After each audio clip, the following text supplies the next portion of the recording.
A lot of us like to do tantric practices. A lot of us like to do, secret practices, esoteric practices. A lot of us like to have exotic deities and all that stuff. We're very interested because Tibet's well known for that. Well known. It is well known for that because it exists. But it's secret, not that we can't see, and then that there's no tankas, there's no books, there's no iconography, or there's no statues. They're all over.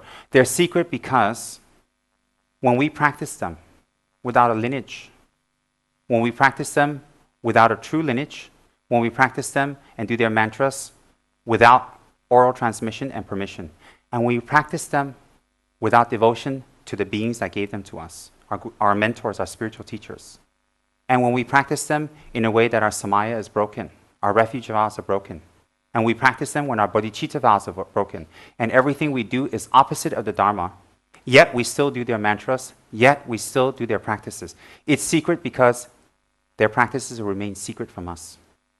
Why? No matter how many mantras you recite, even the sadhanas and practices and offerings you do, you will have no effect. In fact, what happens is when your Samaya is broken and your vows are broken and you continuously do negative actions, continuously, the deities and the practice remain secret. And when that happens, let me explain to you what Kyabje Soramji described. And remember, Kyabje Soramji is a root disciple of His Holiness Kyabje Trijang Dorjichang, which is a root disciple of His Holiness Kyabje Palpongku Dorjichang. You're not talking about small weights. They're very heavy weights. They're the cream of the crop from a once glorious religious renaissance in Tibet. So what His Holiness Kyabje Soramji very, very kindly instructed to us, and he's very direct, very, very, very direct.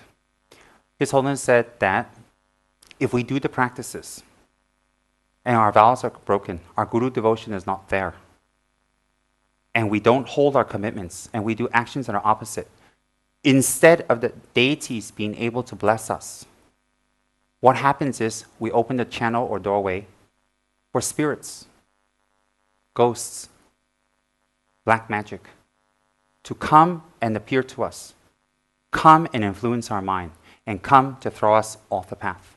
But we ourselves will not know that is happening. We ourselves will not know. We will follow along because in our mind, the negative karma is very strong to support negative thought. The negative thought is very strong to support negative action. And then when the action is repeated again and again, it becomes habitual, it becomes a habit. When it becomes a habit, that's when it becomes extremely dangerous. Why? We may have many deities and practices, and we have many gurus or whatever around us. No one can help us. No one can do anything because we will not hear the message. We will not be able to get the results of the practice. We will spiral down. What happens is when you do tantric practices or protective practices, when you do those, any of Buddhist protective practices, when you break your commitments, you see what the protectors want from us is to hold our vows. That's the most important. They're the root of attainments, hold our vows.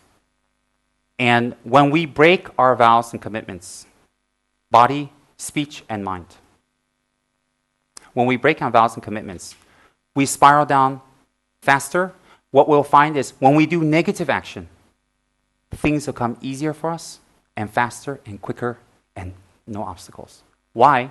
The negative karma supports negative action, which appears to us to be good. Example, a new boyfriend. Example, a new house. Example, a new car, a new job, a new trip. It will come very easily for us and it looks very attractive to take us off what we're doing well when Samaya is broken. Why?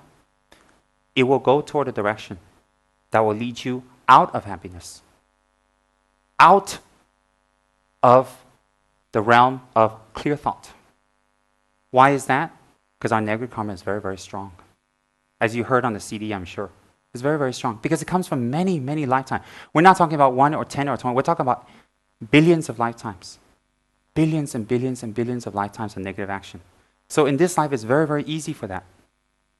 So for us to listen to the Dharma once a week, for us to do our little practices every day without much concentration, for us not to hold our vows much, for us to be very flippant about our commitments, what happens is this amount that we do is too little for the big tide of negative karma. Too little. And it doesn't have much effect, so negative karma comes more and more and more and more. And when we do the practices, the Yidam practices, and we do the higher practices, it's secret not because we can't find it. It is secret because its realizations, its content, its meaning will remain secret from us.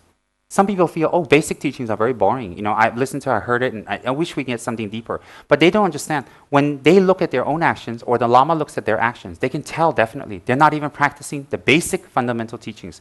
Yet they want higher ones. They want more advanced ones. And what is that? It's very, very dangerous, because when they do the higher teachings without a firm foundation, and not foundation of knowledge, practice of the fundamental teachings, they will not gain any success in higher teachings. And the danger will be they give up the Dharma. Why? They become confused. They become confused. They don't understand. They don't know. Yet they want.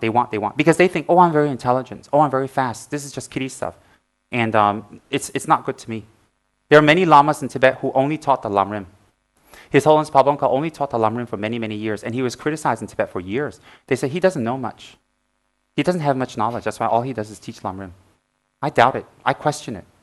And they spread that rumor. It's very famous. That they used to call His Holiness Pabonka the Lamrim Lama, but in a put-down way. Why? That's all he taught. And when he was questioned, year after year after year, that's wherever he went, whatever he did, only that. People are like, oh no. What about initiation? What about the three principal paths? What about, he says, you know, check yourself and see if you have realized the paths, if you have renunciation, if you have bodhicitta, if you have realization of emptiness. Do you have? He says if you don't, you need to listen to the lamrim again and again and again. And you need to practice the lamrim until you gain that realization. Because if you don't and you do the higher practices, instead of gaining realization, instead of gaining results, you will go backwards. You will eventually give up and you will not be able to do it. Why? Because your foundation is not there. Your foundation is not there, so you're not able to do it. So people who wish for higher teachings, if you're lucky, your Lama has given you a glimpse or a little bit of it to prepare, because now the time is short. Time is short, not life, opportunity, because there's so much distraction. Most of the time, look what we chase after. Making offerings on the altar, hundreds and hundreds of dollars making offerings on the altar. Making a few cheap prostrations, reciting a few mantras is not Dharma practice. It is not. It's worldly practice. Why? If it is Dharma practice, we will see our actions changing every month, every year. We'll see our mind transform. If our minds don't transform, anything we do related to Dharma, with Dharma, is not Dharma practice. Why? It becomes worldly practice. It becomes the same if you go to a worldly temple, to a worldly god and make offerings and get your worldly objectives. There's no difference. Then you think, what's wrong with that? There's nothing wrong with that, except at the time of death, it'll be quite fearful. At the time of death, you will be alone. At the time of death, the rebirth will be frightening. Will be frightening. So if you don't believe in rebirth and you're not scared of death and you're not afraid of what will happen to you, then you shouldn't believe in the Buddhas. You shouldn't believe in the Dharma protectors. You shouldn't make offerings to them. Why? How can you believe in one and not the other? That's what they teach. So if you pray to one and you're devoted to them one, but you don't believe in death and what will happen afterwards, and you're not worried and concerned, then your practice is contradictory. Contradictory. If we do our higher tantric practices, if we do, even one lie will put our practices backward. Especially if that lie brings harm. It will bring our practice backwards. Very, very serious when you do the higher practice, because they're secret. So some people, okay, I don't want Yidam practice. I want Dzogchen. I want Mahamudra. I want the teachings on emptiness. People who practice the teachings on emptiness, who are not grounded in lamrim and the fundamental practice, especially the four preliminary practices, when they read Mahamudra, when they read on emptiness, they get scared, they get lost, and they grasp the ground. They feel things moving. Why? They don't have the merits to support it. They're going into a plane, a dimension in existence that they are not prepared for. Instead of bringing a positive experience, it brings a negative experience. Why? They don't know what's going on because their fundamental practices are not there. So those of us who want higher teachings and seek higher teachings or request the Lama to give higher teachings, you must be ready. Before you can even speak about higher teachings, you must have done minimum 100,000 of the 4 preliminary. The best is 5. If you haven't done any of the preliminary practices and you want higher teachings, for whatever purpose, it will not be effective. Even the Lama speak and you write, it will not be effective. Why? Because it's going through you. There are many people during His Holiness Papa Rinpoche's lamrim teachings who didn't understand, who took notes who were inaccurate. Only a few came out accurate. One of those was His Holiness Trijang Rinpoche's, which came out totally accurate, and that became lamrim. How? They'll go back before they write, they'll debate with the scholars and the geshis and the teachers, and they'll find the flaws. So in that way, put it on now. In that way, when we want the higher teachings, or we want to show off, and we want to have big idams, and we want to have big protectors, and we want to show people we have this power, we have this ability. I've heard this many times through the years.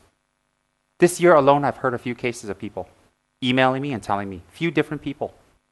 And they don't understand that it's very, very dangerous for them and the people around them and for their family, especially if we practice the tantras or the protectors wrong.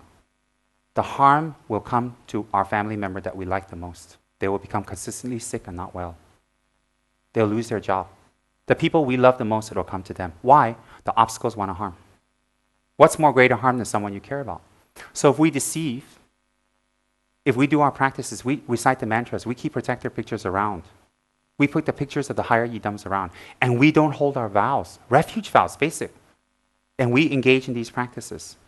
Instead of gaining attainments, instead of gaining powers, and the powers and attainments you get will not be from the Buddhas. Impossible. Impossible. It's contradictory.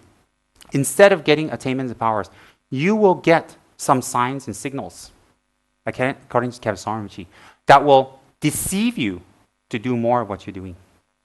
His Holiness Swami said, those who do their practices incorrectly, they open their doorway for negative spirits to enter and manifest to them. And this is the exact example he used. They will manifest even to the practitioner as the goddess Tara. Something so holy and sacred that cannot be overwhelmed by negativity. They will even manifest to you as the goddess Tara and give you advice and talk to you and tell you. And you do it, and for the next 3, 4, 5, 6 years, it's very accurate. It's very right. But what they're doing is they're hooking in your confidence. They're hooking in your diligence and your faith. So when you're totally dependent on them and they like that, then they will start giving you advice or things that will harm. Immediately will come. And His Holiness Swami says, on our level, there is no way for us to distinguish whether it is Tara or a demon. So he said very clearly, because many Americans came to him and say they see this, they dream this, all the time they say. So His Holiness gave a teaching that said that even Tara's holy form can be used to deceive us by the power of our negative karma.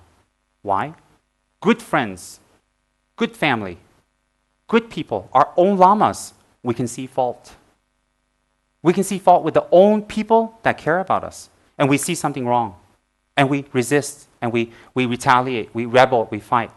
If we can see negative things in people who give us advice, definitely, the spirits have a free hand with us. Free hand. And if we actually ground ourselves in preliminary practices, real, every single day, we ground ourselves in preliminary practices, and it's strong, I guarantee you. Towards the conclusion of each one, you will receive signs that are not miraculous. You will see your mind become very light. You'll see your focus and awareness become very sharp. You will see that when you want to do virtuous things, good things, it's very easy. More easier than before. Whereas usually when we do good things, laziness pervades. And when we want to do bad things, we are kind of like, we don't feel like it anymore. I've seen this again and again, many practitioners in the West that do into retreats. When they finish one retreat, they do another retreat. When they come out of retreat, they're very different. I can't exactly say, but they're different. But if you watch them day by day by day, the things they were interested in that was worldly, boring, no purpose, even harmful, they find they don't have interest anymore. And you see them become lighter, easier, their mind open, absorb Dharma. One thing you see is that they absorb Dharma very fast. Not only absorb, they're able to put into practice. So it's not stale Dharma that you only know, but you don't practice. You can see a huge difference. I've seen monks who are going to die, very ill, when they finish their retreats. Their body are full of vitality and strong. I've seen it in Ganden myself. So when we do if we every day just listen to Dharma and just read, but we don't engage in the practices, the results will be far and in between. And doubt will arise. Problems will arise. And the first thing we see arise in our mind is this. The first thing, for those who are interested on the higher path, the first thing that will arise is doubt in the Lama first. Doubt in their spiritual teacher. And some will actually fight and rebel. They will regret later. They will see the truth later because consistency always wins. That is the first sign something's going wrong. For normal level practitioners or people who are interested or people who actually would like to better themselves, the first sign they will receive is their commitments to Dharma will start going off. They'll find commitments to Dharma overbearing, difficult, they can't do it, and they find other things to replace. And then 1 step, 2 step, 3 step, 4 step, 5 step. And then they go away from Dharma. Why? Everything to them appears very nice in the beginning. Very nice. Just like many things in our life. A new friend, new whatever, always looks very, very nice in the beginning. A new job. We get something new. It looks very nice, but it's deceptive. Many of the nice things we've gotten in life brought us tremendous suffering and unhappiness. Tremendous.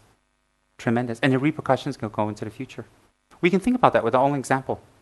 That's what's good about Dharma is you can contemplate on it with examples. It's not something mysterious that you can't see. If someone wants to tell you something about a superior practice, if they want to relate to you about experience, they have to not just tell you the experience or what they saw or what they perceive or what they understand. They cannot. What they need to do is give you grounding, give you the basis for it, give you the basis for where it comes from. And they can't be just very haphazard. They just talk very fast. Maybe you hear, maybe not. Cannot. Then they must tell you exactly what they saw, why, supported by what basis, and then prove it. People who see things, ask them a question. Ask them to answer something very quiet and secret about you that no one knows. And ask them to have a vision and talk. And if they can't answer, they're lying. That's how they test the oracles of Tibet. So lamas of Tibet will know how to see and check spirits, demons, people who take trance, and that happens in Malaysia a lot in the past. Singapore also, people take trance right in front of me. Mediums, people who claim visions, people who claim to see deities, people who claim to see whatever, protectors, or they see visions, you can test them. If they put you up for the test and they go for it and they pass, then you can give them practices to develop that ability. If they fail the test, then you must advise them correctly to stop because it will open the channel more. It's very, very dangerous. And remember, the harm will come to the family that they love first. It will come. Why? Karma must come back. So either there will be heavy sickness in the family, wrong thought toward us by the family member, disharmony, arguments, separation, a loss of job, falling down in finances. In the worst cases, extreme cases, death. Death that's you don't know why. That will all come back. I've seen it. It happens to many people. I know one particular person, businessman, who has a teacher in a part of, I want to keep it confidential to respect the person because they came to see me, has a teacher in one part of Malaysia that this person is very devoted to. And they stayed with a few years and they sponsored and they helped. In the end, this teacher, he found out, was hexing him, was putting spells on him. He didn't know. He has no idea, but he likes the teacher. He's very devoted. He goes more and more and more, hexing him and and in fact got him into doing illegal things. Things are illegal in this country. And then he went to a Dharma discourse by some Lama or something. And when he heard the Dharma discourse, the Lama did a blessing. He kind of woke up. He said, oh, that's something wrong there. So he went back to inquire with his guru, his teacher, not a Buddhist. It's actually some kind of magician, Bomo or something like that. And the teacher was very unhappy and told him, don't go back. Don't listen to anymore. They're influencing you the wrong way. So something didn't match. Then he went back to the Dharma discourses again, because it was going on for weeks. And then his mind became more clear. He went back and talked more with this person. And this person became very angry and told him, you have to do what I say. If you don't do what I say, if you don't do as I like, I will get you. So later on, this person found people in front of their office throwing all types of things, burying all types of things, many, many things. He was very scared. And even this person sent people to his office with arms to threaten him. You better come back. Well, this is a real case. And the person had no choice. He closed off the office. He had to move quick, and he had to move in different locations. Different locations. And he had to hide for years because they were looking for him. And the problem was, his son kept having accidents again and again and again. Not him. His son kept having accidents again and again and again and again. Unexplained. His wife is always sick. He has very bad dreams. He cannot explain it because he's not a fanatic or anything. And then he heard that I was around, and he came to seek a private talk. He didn't tell me any background or anything like that. And by divination, I told him something he's involved with. Someone is getting revenge on him. It's very obvious, but it's deeper than that. You have involvement. And what happens was it became very serious.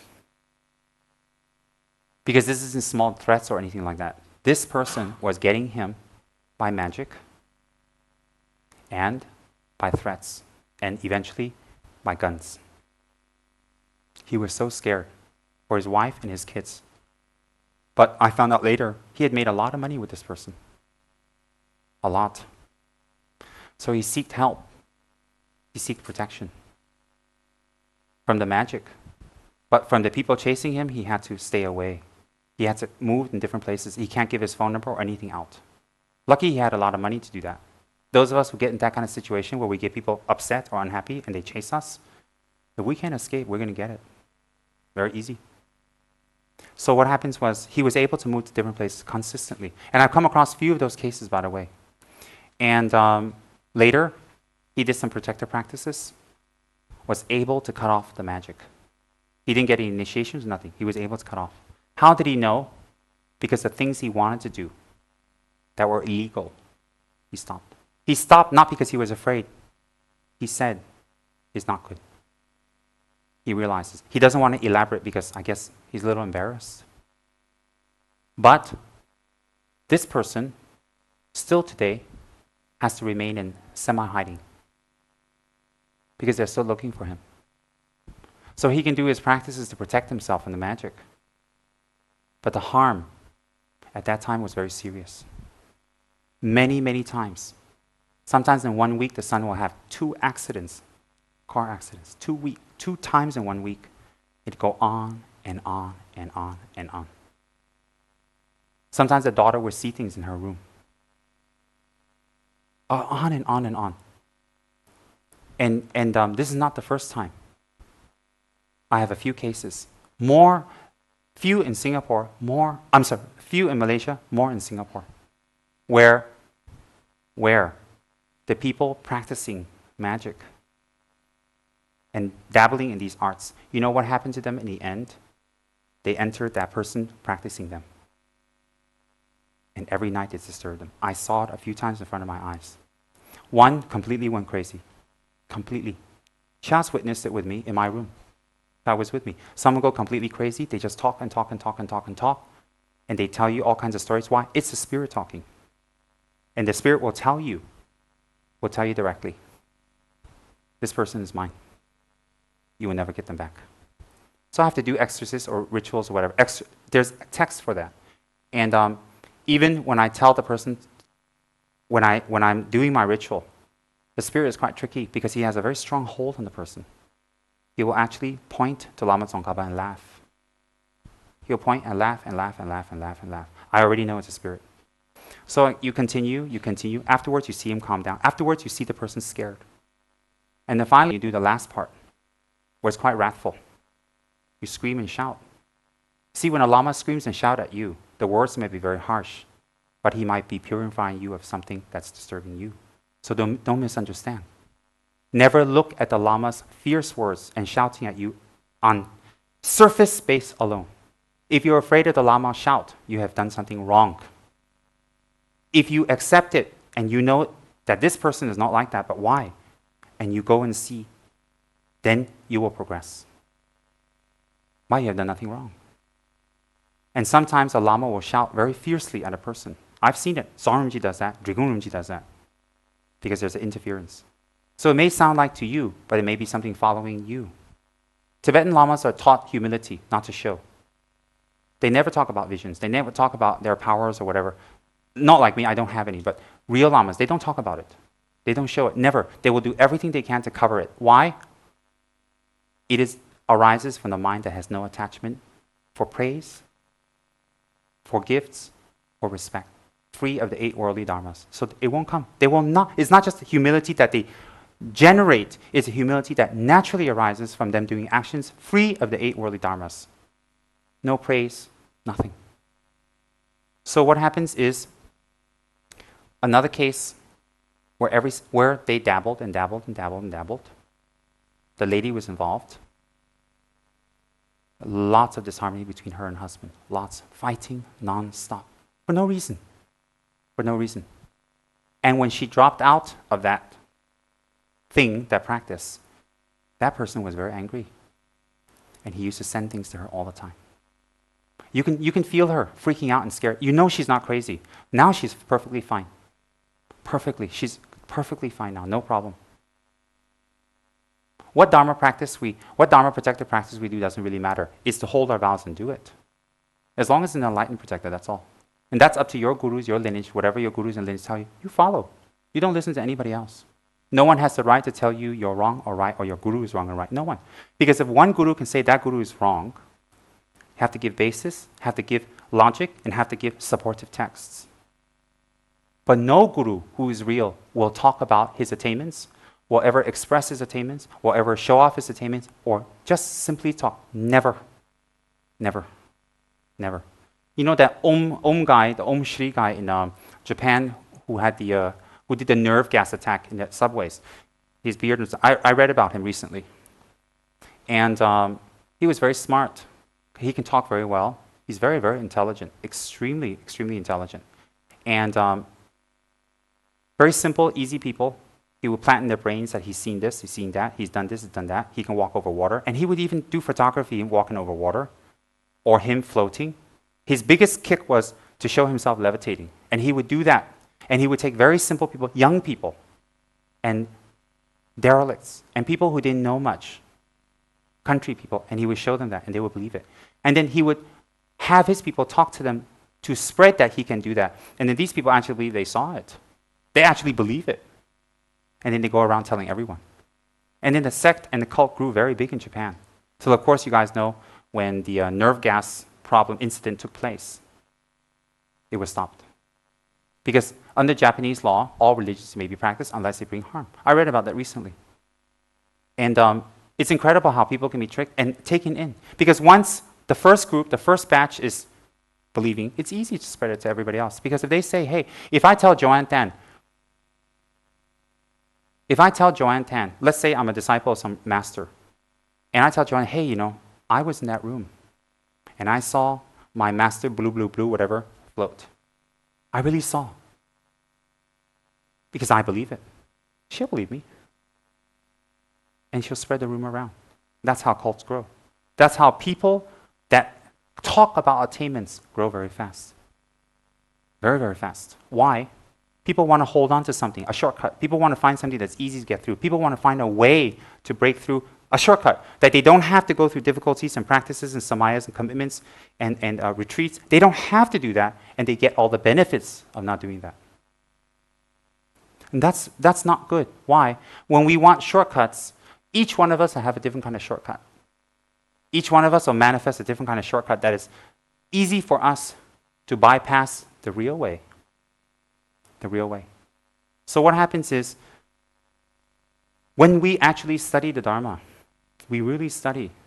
Study doesn't mean, you never eat and sleep, you don't do anything else. You really read and you study. And you ask questions of your teacher.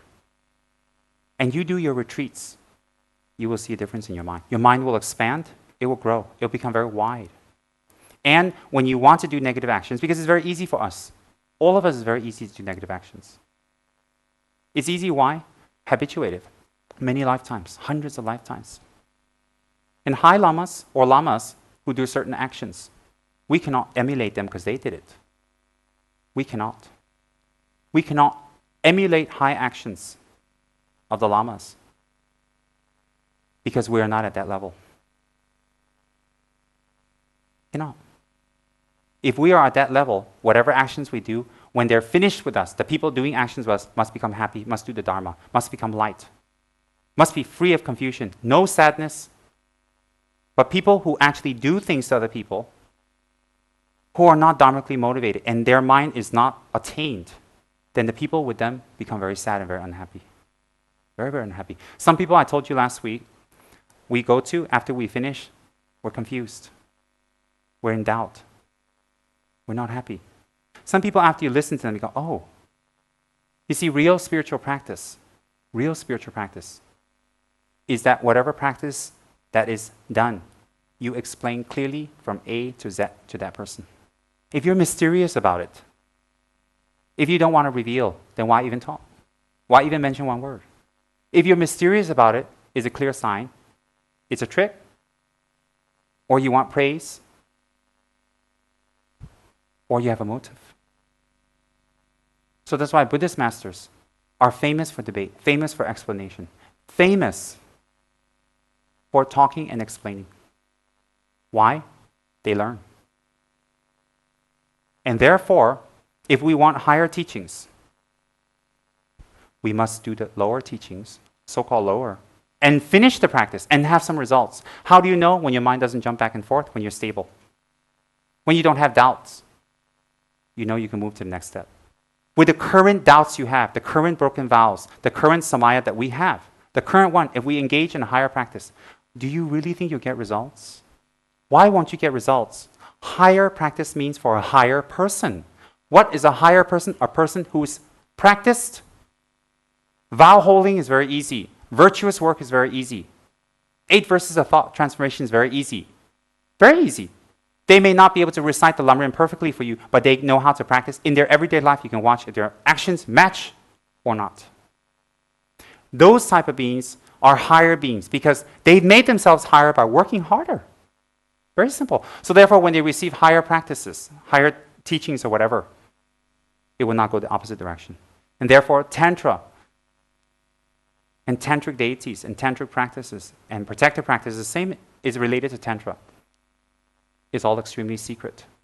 It's secret to protect, to preserve, to bless, and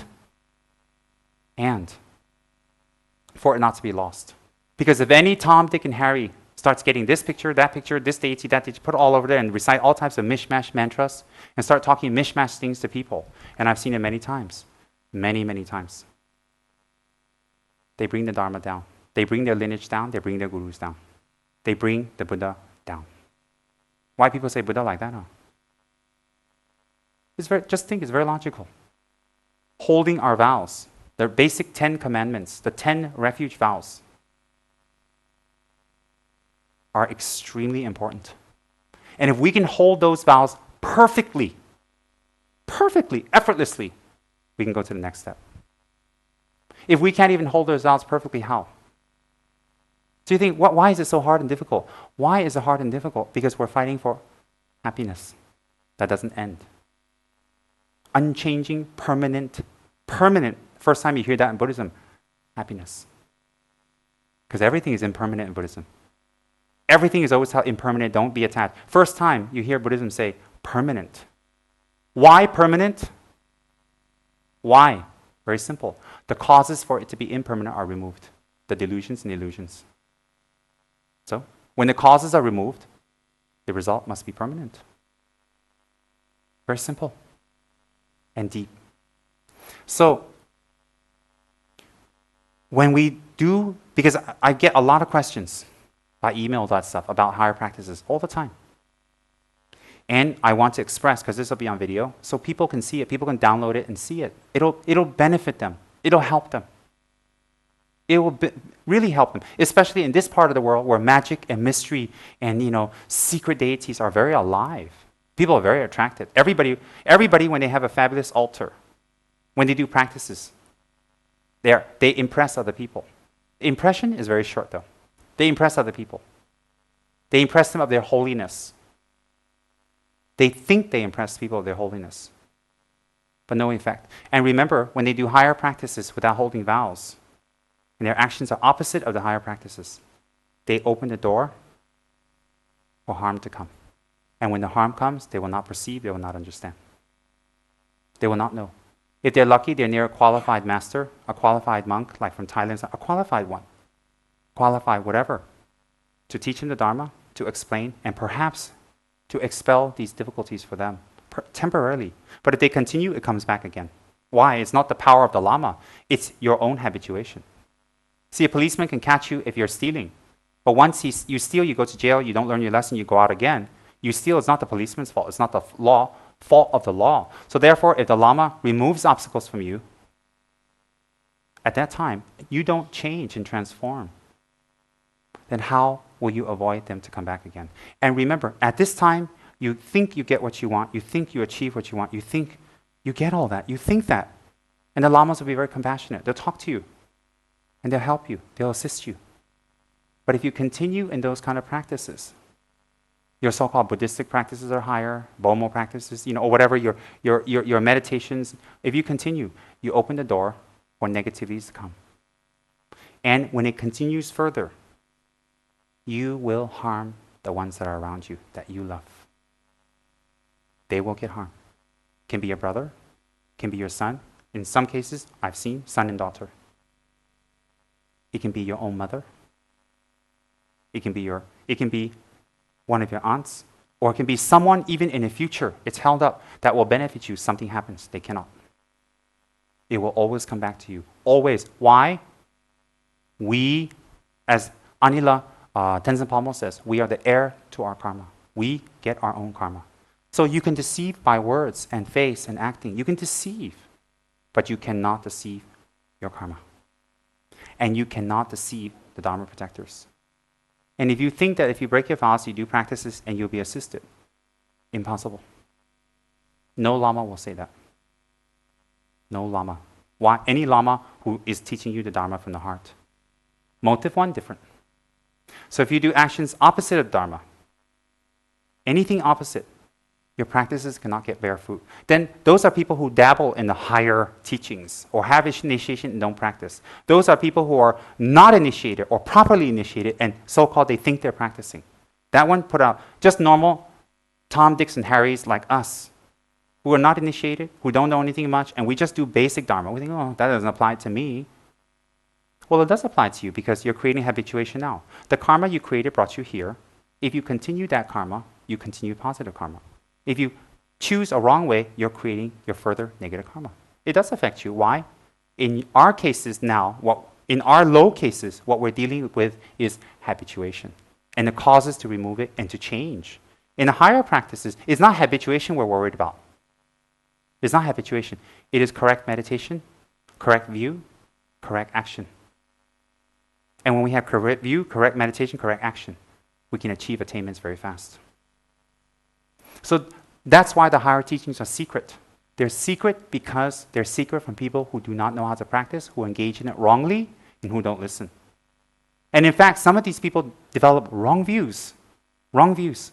They in fact say, oh, this is not effective, this is not good, that's not good, this is not... Wrong views. Why? They didn't follow step by step. They don't get the results. They skip this, they go here. So they don't do all this. They don't have what they need to support them. So if we don't go to the forest and cut out very strong, thick trees and trunks, and then put a table slab on it, and we want to put something heavy. If we don't do that, we put something light because we want a shortcut. Definitely the table will collapse and break. Something will be damaged. Somebody will be hurt. Similarly in preliminary practices. The longer we delay, the longer we keep ourselves busy, the longer we don't attack our delusions. And we don't face and avert our negative habituations. The longer we do it, more and more and more and more repercussions will arise. Because from that kind of mind, we make wrong decisions, wrong actions, and we go wrong way. And when we go the wrong way, the most horrible part is this. Please keep in your mind, we will not see it ourselves. We will not. Why? If we did, who would want to do harm to themselves? Who? Who want to bring harm to themselves? And that's the sad part. They will keep doing it and doing it.